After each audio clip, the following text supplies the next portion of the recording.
இருக்கணும். இன்றைக்கு இந்த பதிவில் வந்து நம்ம பார்க்கக்கூடிய ஒரு விஷயம் வந்து சாஸ்தாவுடைய அருமை பெருமைகள். குலதெய்வமா இருக்கக்கூடிய தமிழ்நாட்டில் 60% பேருக்கு மேல குலதெய்வமா இருக்கக்கூடிய சாஸ்தா வழிபாடு பற்றி பார்க்க போறோம். 60 இல்லை, நான் சொல்றது கிட்டத்தட்ட 85% பேருக்கு ஐயனார் தான் குலதெய்வமா வருவாரு. ஏன்னா எல்லை காக்கிற தெய்வம் இல்லை, ஐயனார் வந்து ஒரு முக்கியமான உத்திராட நட்சத்திரத்துக்குரியவர், ஒரு முக்கியமான ஒரு இதுவா கருதப்படுறாரு. எல்லை காப்பாளனாக கருதப்படுகிறார்.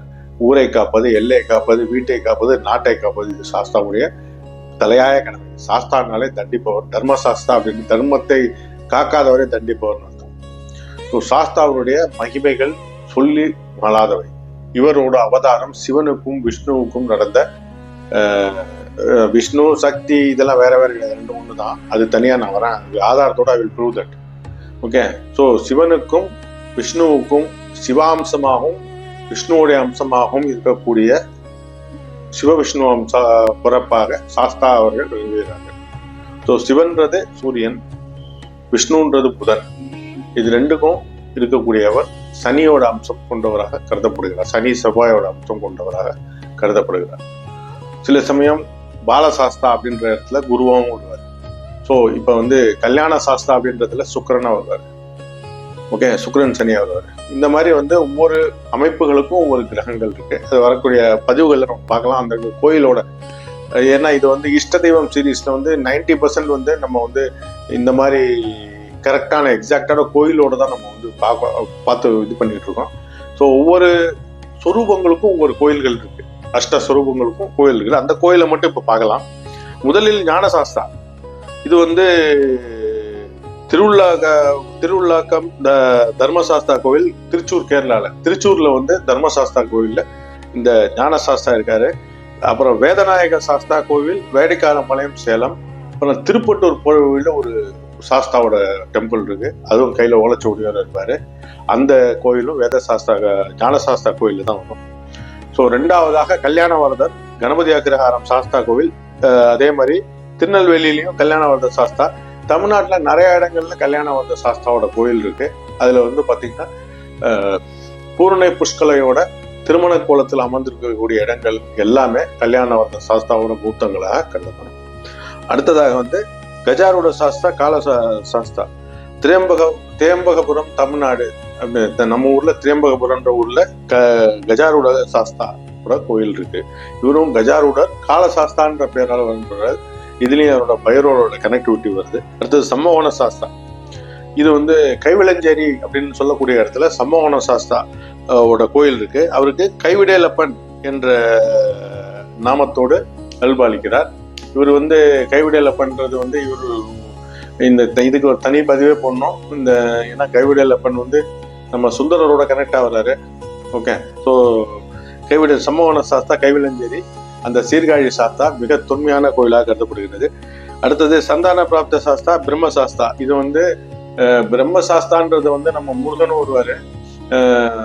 நம்ம குமரக்கோட்டம், காஞ்சிபுரத்துல இருக்க குமரக்கோட்டம் டெம்பிள்ல இருக்கிற முருகனோட சொரூபமே பிரம்மசாஸ்தா சொரூபம் சொல்லப்படுது.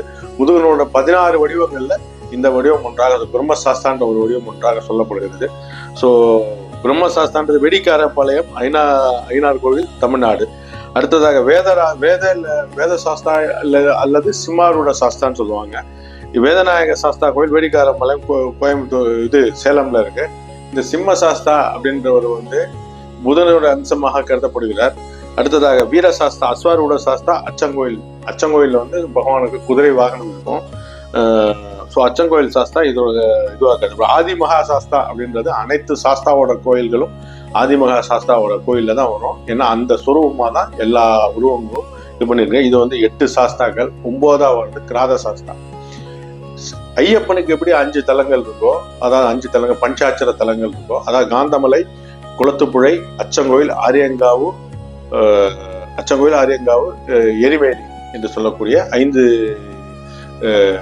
எப்படி பந்தளம் சொல்லுவாங்க, எரிமேலின்னு சொல்லுவாங்க. இந்த 5 ஸ்தலங்கள் எப்படி இருக்கோ அதே மாதிரி, அதாவது கிராத சாஸ்தா என்று சொல்லக்கூடிய வேட்டைக்கூறு மகனுக்கும் 5 பஞ்சாட்சர ஸ்தலங்கள் உண்டு.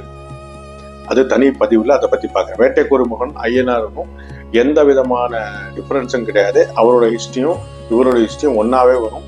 டிஃபரெண்டா சொன்னா கூட பாத்தீங்கன்னா இது வந்து அந்தந்த பகுதியில அந்த மாறுபாடு அவருக்கு மாறுபாடு இருக்கு. இப்ப சபரிமலை ஐயப்பன்றவர் பிரம்மச்சாரியா இருப்பாரு, அவரு வந்து ஞானத்தின் சொரூபம். இதே சாஸ்தா வந்து நம்ம ஊர்ல எல்லாம் வந்து பாத்தீங்கன்னா, எங்க ஊர்ல இருக்கிற ஒரு சாஸ்தா பூர்ணை புஷ்கலைன்ற 2 மனைவிகளோட இருப்பாரு, இச்சாசக்தி கிரியாசக்தியோட இருப்பாரு.